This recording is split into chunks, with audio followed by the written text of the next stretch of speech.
On October 20th, 2010, the Town of Garner, North Carolina sent a 5-page letter to the North Carolina Turnpike Authority outlining 7 major reasons why the red corridor should be removed from further study. Obviously, the letter wasn't enough.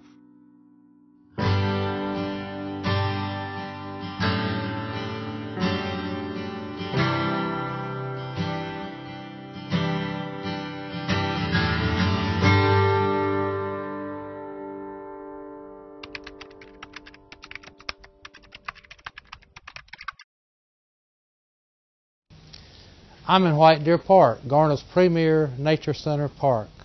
LEED certified, it's 96 total acres. There are greenways, there are walking trails, there are picnic shelters. There's something for everybody in this park. It's also an animal habitat. If the red route is built, it will come through this park, the northern portion of this park, and virtually take out this park and all of our greenway. From a staff point of view, we've tried to look at the environmental side of this as well. And we've come up with a long list of parks and town facilities that are greatly impacted by this in a negative fashion. Some of the parks that are going to be lost, the White Deer Park, and particularly the Nature Center, is going to be impacted and injured by the park, which is just unfathomable to us, and that we've dedicated an entire park to preserving nature, environmental education, that sort of thing. The George Bryan Nature Park, which is a preserve of land, is going to be completely obliterated 100% by this red route. The Timber Drive property that the town purchased, that's either going to tend to be for a community center or for an aquatic center, will be impacted such that property no longer be usable for that site. The YMCA of the Triangle has purchased property on Avisboro Road for a future YMCA. That site would also be obliterated by the red route. And then finally, what just really gets us is the South Garner Greenway, which has been planned and funded and designed and should be constructed in the next 6 to 9 months, will be completely wiped out and mowed over by the road if the red route is pursued. So that's hard for us to believe. And so I think if you want to look at it this way, that environmentally, clearly the red route is the wrong choice.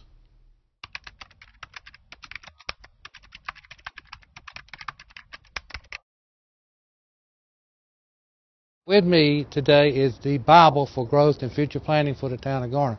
The Comprehensive Growth Plan was adopted in 2006. We update this every 15 years. Spelled out in this document is the way and manner and zoning in which the land in Garner should be developed in an orderly fashion. If the red route is built, we may as well take this Bible for future growth and throw it out the window.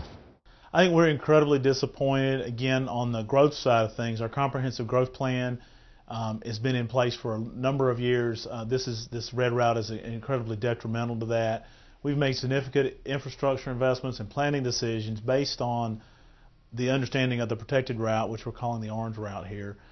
We've spent over $3 million here just at Town of Garner on roads, on water lines, on sewer lines, trying to get ready to develop in our future growth area.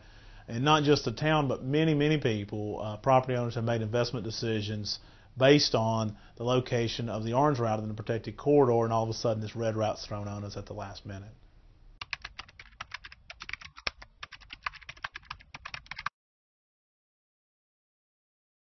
Well, you know, one of the reasons we picked this park to put our business is because we knew there'd be a lot of other commercial businesses around, and we not only rely on individuals who purchase cars, but businesses too.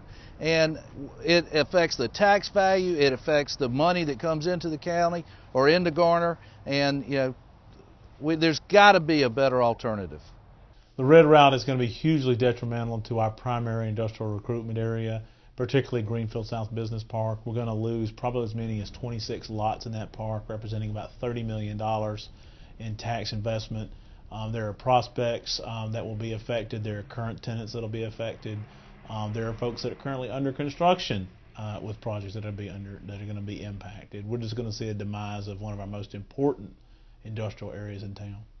I'm at Greenfield South Business Park, the home of Pergo Flooring. Pergo located in Garner several years ago because of the availability of the land and the affordability of the land. If that red route is allowed to be built, it will take out in this business park a total of about 26 lots, which have a tax value of $30 million.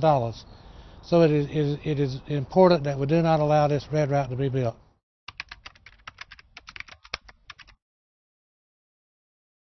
Another troublesome aspect of the red route is that it splits a town in two again. In the 1950s, when Highway 70 was built through Garner, we were split. And you see our traditional old downtown area, and then where a lot of our residential area was included here, and those areas got split apart.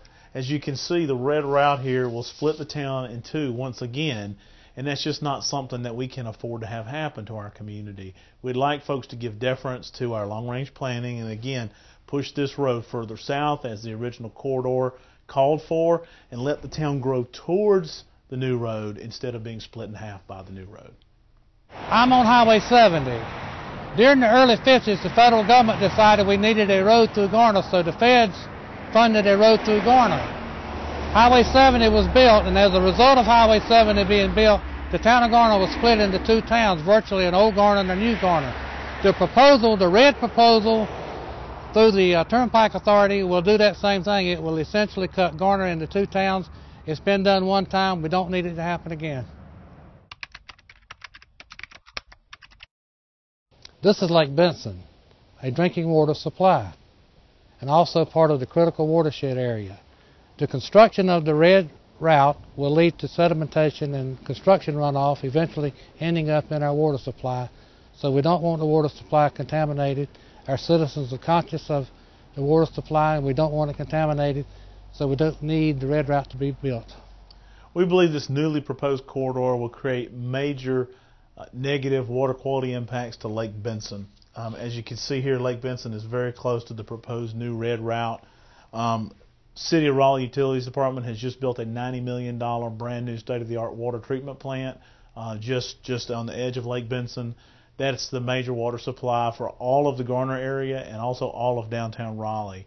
We believe that spills that may happen during the construction of this road, we believe that sediment from the construction of the road, we believe that future chemical spills, once the road is open, could cause major negative problems for water quality for all of Garner and all of downtown Raleigh.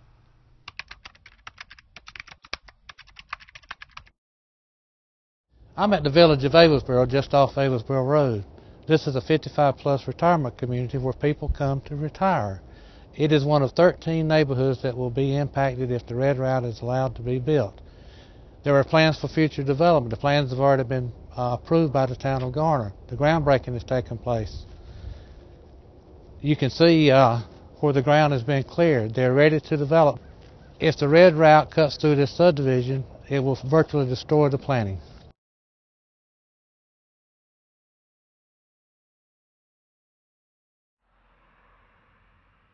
I've been living in Heather Hills since 1975. We've had a great living life right here in Heather Hills. Well, the first time I heard about the red route, I was disturbed. It would be inconsistent with people's lives and the way our livelihood is carried. I believe in progress, but not progress to inconvenience people's lives. On behalf of the 13 neighborhoods affected by this corridor, get it off the map now. I feel strong about staying here in Brookwood. I have no desire, we have no desire to move. I have no idea where we would go. I don't want to go anywhere except stay here forever. So tell me about living next door. To my daughter? Well, I was thrilled to death when she wanted to move next door to us, and again, it would be the worst thing in the world if we had to move. There would be a lot of families out here uprooted from their children, because a lot of the children, when they moved off, they came back to this neighborhood and built. So it would just be terrible. So where would you and Jerry go if you had to move? I have no idea where we would go. I just couldn't stand it. I just really couldn't, and it would just be heartbreaking for me and Jerry.